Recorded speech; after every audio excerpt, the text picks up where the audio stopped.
Guys, welcome to Kima's Never Seen It. I'm Kima, and today the musical we're going to be talking about is Little Shop of Horrors. A lot of people told me to watch this musical, and I was going to watch it, but I looked on streaming services and they took it off.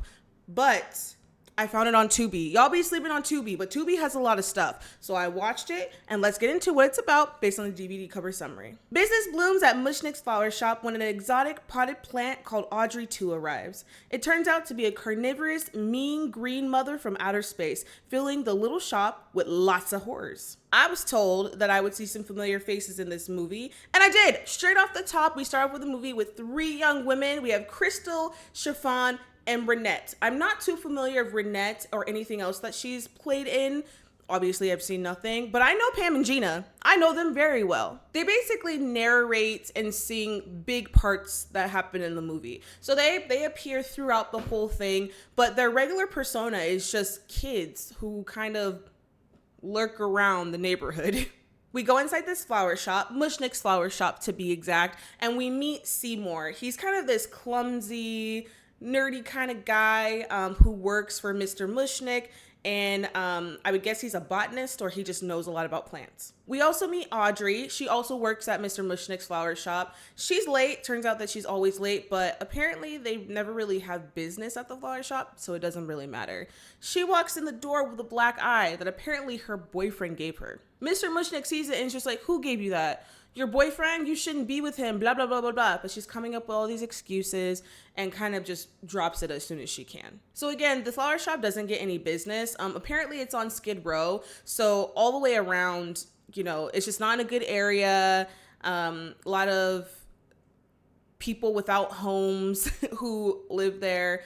And yeah, they want to get out. They want to be more successful, but they're just fighting against the elements, honestly. Later that day, when it gets closer to closing time, Mr. Mushnik's just like, "I'm sick of this," because they're waiting all day for people to come in, for people to walk in. No one's coming in. He's just like, "I'm just gonna close the flower shop. There's no business. There's nothing we can do. I'm just done. I'm done here." But Audrey says, "Wait, before you do that, Seymour has something to show you that might be able to help us out." Seymour comes back upstairs with this potted plant, and it looks like a Venus flytrap. Like, you know how Venus flytraps are flat? Well, this one's like more bulged, but it still has like the little mouth like a Venus flytrap was.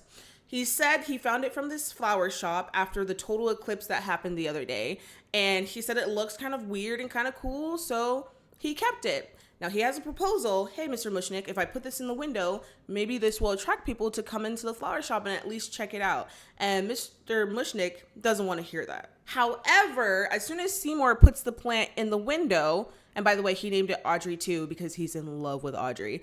As soon as he puts it in the window, a man comes in and says, "What is this?" And then people start rolling in. Do you have any idea how ridiculous you sound? Just because you put a strange and interesting plant in the window, people don't suddenly... Excuse me, I couldn't help noticing that strange and interesting plant. So after this one man comes in, now they're in business. There's people coming in just to buy flowers. Like, yeah, they see Audrey II in the window, but for some reason that attracts them and coerces them to come in and actually buy flowers. So now business is booming. At the end of the day, Seymour goes to see the plant and it looks like it's kind of dying and wilting and stuff. So Mr. Mushnik is just like, "You're going to stay here until that plant is better and healthy again." So Seymour goes downstairs. He's trying to figure out what to give it. He's tried giving it water, sunlight, minerals, all the things that you would give to a plant. And while he's trying to figure out and look for different things, he cuts his finger, and that attracts Audrey II. So it turns out Audrey II, this species of plant, needs blood to be, that's its food, is blood to be able to stay healthy and stay fed. So now Seymour has to feed it with pricks in his finger, and he does, and this thing starts to grow. So this thing is growing, it's becoming the buzz around town. So Seymour goes to a radio show, that way he can promote the plant and where it would be at Mr. Mushnik's flower shop. That way, again, they can get more business, they can get more money. Mr. Mushnik, I mean, he is looking out for his business, but he's getting a little crazy. But hey, it's too early to say. And while Seymour is on the radio, Audrey comes down to the flower shop so she can listen with Mr. Mushnik, but she misses it because, again, her boyfriend is at home beating on her. But she doesn't have any self-esteem or any positive self-image, so she doesn't even think that she deserves better. And Man, that makes me sad. Y'all know, that makes me sad. So after the radio show, you know, Seymour is still feeding Audrey II, and Audrey II is getting bigger, and so is business. Business is booming. Business is just doing great. Love it, love it, love it. And then outside of that, we finally meet Audrey's boyfriend. I laughed because seeing Steve Martin like that is pretty funny. So I laughed, and apparently he's a sadist. I mean, with all the things he was saying of how he would like shoot animals and step on things, and he's a serial killer. Those are serial killer tendencies. But instead, he internalized all of that and became a dentist to legally hurt people. So yeah, he sucks a lot. I know like the stereotype of dentists is like they're so crazy, they're just looking to hurt you. And I feel like the beginning stages of dentistry was probably that, because they were still experimenting with like different laughing gases and numbing and things like that, but they're better now.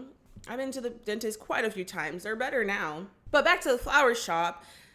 Audrey's boyfriend comes to the flower shop. That way he can pick up Audrey. And again, even in front of people, he's just so nasty and so mean to her. He's just a bad dude. And I feel so bad for Audrey because obviously she deserves better. Seymour is the better. He's so sweet. He's so nice. And he's in love with her. But she just doesn't think she's deserving of such treatment, and that sucks. Shouldn't we be leaving now? You're quite the little chatterbox tonight, ain't you? Oh, sorry. Sorry, what? Sorry, doctor. Sorry, doctor. So they end up leaving, and Seymour is left in the flower shop with Audrey II, or Tui. He ends up calling him Tui, so I'm going to call the plant Tui. Tui needs more food, but Tui's huge now, and Seymour is just like, listen, I need to like regain more blood. You've got all my fingers. Like I need to, rest a couple of days. And then Tui starts to talk. You talked. You open your trap. You sing and you say. Feed me, Carbon! Feed me now! I can't. I'm starving! Now this is where things start to go crazy. Not only is Tui talking, this plant is talking to Seymour. He's saying, listen, if you can't get me food, you're going to have to get me some by any means necessary. And Tui has a plan. Tui's down with the shits, and he's just like, you just go find somebody, kill him, and bring him back to me. Seymour does not want to do that. He's not that type of person. Is not something that you should do anyway. However, he looks across the street into Audrey and the doctor, her boyfriend, into their apartment. He sees him hitting her, and that revs him up. So now he's just like, you know what? Maybe some people do deserve this. So the next day, Seymour goes to the dentist's office to see the doctor to get Tui's food. And when he's in there, the doctor is about to operate on him and everything. But he's just like, oh, I really want to enjoy this. Let me get some laughing gas. Gas isn't for you, Seymour. It's for me. You see, I want to really enjoy this. Again, the laughing gas isn't for Seymour. The patient, it's for him. Because he's sadistic and he's crazy. But he ends up using too much laughing gas. He can't take the thing off of his back to take the mask off. So he ends up dying from laughing gas, to put it bluntly. Which is good for Seymour, because Seymour was about to shoot him, even though he was terrified to do so. So that honestly just saved him a murder charge. So then Seymour takes his body, he drags it back to the flower shop, and Tui is just like, all right, you need to cut that up and give it to me in pieces. Hurry up, I'm hungry. So then Seymour takes it out back, cuts him up, feeds him to Tui. The problem is Mr. Mushnik saw all of that happening. So then the next day, the cops come up and they see Audrey, and they tell him that he's missing. They're giving her different scenarios of things that could have happened. And of course, she's distraught because while he is awful to her, that's her boyfriend, and again, she thinks she's deserving of such treatment. So she's more sad than she is relieved, which, again, very sad. Seymour tries to comfort her, which is very interesting to me. Though he didn't murder the doctor, his intentions were to. He had a hand in it, kind of, and he fed him to the plant. So it's kind of just like, it's a weird little thing, but he tries to comfort her, say that she deserves better. She says that she's been treated bad like all her life. Her dad left really early. All the boyfriends she had has never treated her correctly. So again, Seymour being an option, she just doesn't think she deserves such kindness.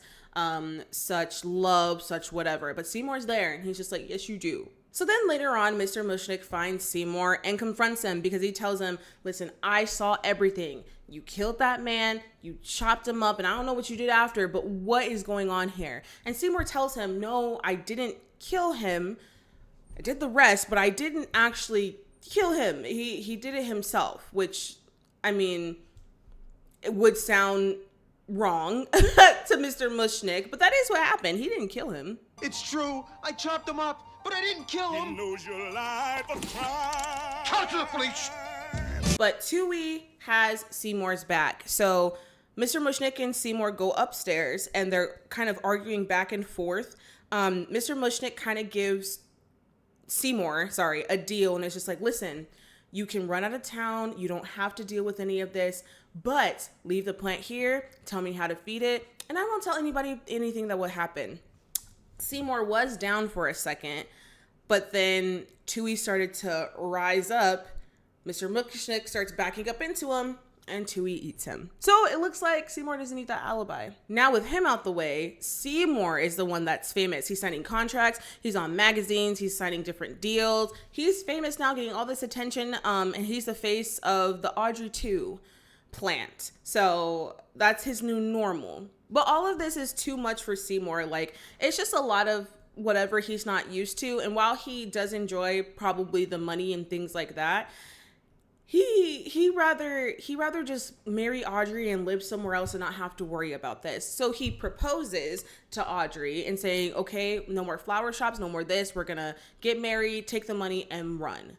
He tells Tui's not a fan of that. Seymour goes to get Tubi his last meal, but Tui's just like, nah, we're not done here. So he ends up calling Audrey. Audrey comes down to the flower shop, sees Tubi talking for the first time, all this kind of stuff, and Tubi attempts to eat Audrey.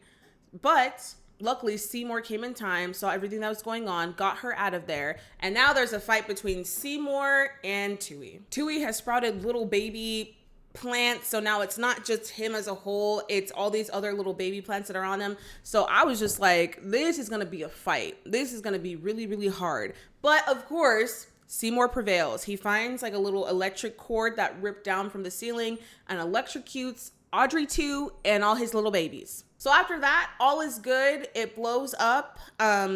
Finally defeated, Seymour feels free, he feels alive, and him and Audrey go and get married, get their dream house, and they live happily ever after. And I love that. Live happily ever after with an Audrey plant in their little garden. So as long as they don't feed it, they should be good. Let that shit wilt and die. And that's the end of the movie. It's a pretty short movie, but I think that it was very cute. Honestly, I didn't know what to expect out of this movie at all. Not like no inkling of anything. So I was pleasantly surprised. It was a pretty cute movie. This movie got a 91% on Rotten Tomatoes. And this movie came out in the 80s.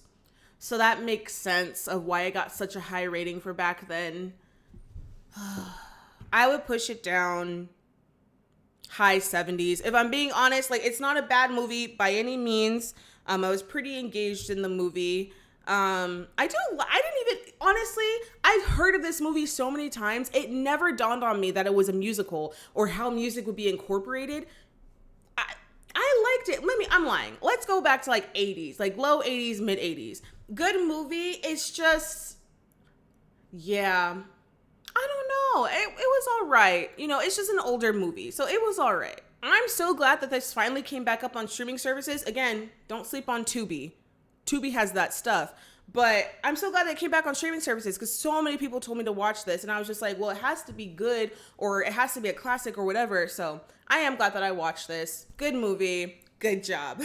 And that's it for my video this week, guys. Thank you so much again for tuning in. If there's something that you liked, didn't like, you want to say how good I did, or you have any other movie suggestions, go ahead and leave it down in the comments below. Don't forget to like, subscribe, share, comment, and tell everybody you know about my channel. I'm also on social media.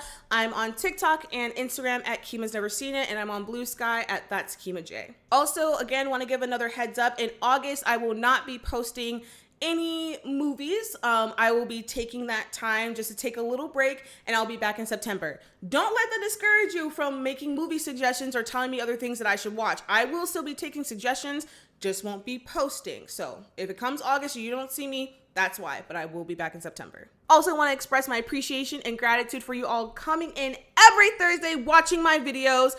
I know you wait out for them. And I know these past couple weeks I've been a little slow, but life is lifing, guys. That's why I need to take a break in August. But I appreciate you guys so much for watching my videos every week, for waiting for them to drop, for giving your likes, your comments, what you thought of what I said, all of that. I appreciate all of that so much. And if you just got here, I have more videos back there where you could watch those, judge them, do whatever you want to do. So go ahead back there and take a look. But that's it for this week, guys, and I will see you back here next Thursday. Bye!